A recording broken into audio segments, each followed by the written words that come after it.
దేవుని నామమునకు మహిమ కలుగును గాక. దేవుడు ఈరోజు మనకిస్తున్న వాగ్దానము దినవృత్తాంతములు 1 గ్రంథము 22వ అధ్యాయము 16వ వచనం.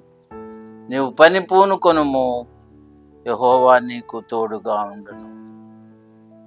నువ్వు పని పూనుకొనుము. మనం పూనుకోవాలి. ఏదైనా ఒక మంచి కార్యం చేయటానికి పూనుకోవాలి. దేవుని కొరకు ఏదైనా ఒక గొప్ప కార్యం చేయటానికి, దేవుని కొరకు ఒక సాహస కార్యం చేయటానికి, దేవుని కొరకు మనము త్యాగం చేయటానికి ఏదో ఒక పని పూనుకోవాలి. దేవుని కొరకు మనము పని చేసేవారముగా ఉండాలి.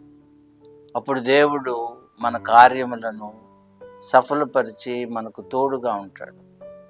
ఏదైనా ఒక కార్యము సఫలం అవ్వాలి అంటే, ఒక కార్యము మన జీవితంలో మనకు సత్ఫలితం ఇవ్వాలి అంటే, దేవుని సన్నిధి మనకు తోడుగా ఉండాలి. దేవుని సన్నిధి, దేవుని కృప మనకు తోడుగా లేకుండా మనం ఏ పనిలో కూడా జయం పొందలేం.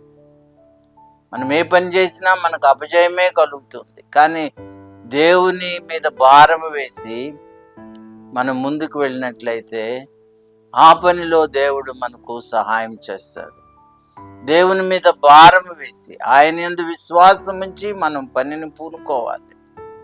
ఒక పనిని తలపెట్టేటప్పుడు మనము దేవుని మీద భారం వేయాలి, ప్రార్థించాలి, ఆ పనిని దేవునికి అప్పగించాలి. దేవా, నేను ఈ పని చేయబోతున్నాను, నన్ను ఆశీర్వదించు అన్నప్పుడు దేవుడు ఆ పనిని విజయవంతముగా పూర్తి అగునట్లు దేవుడు మనకు కృపను అనుగ్రహిస్తాడు. కాబట్టి మనం పని చేద్దాము, పని చేయటానికి పూనుకుందాము.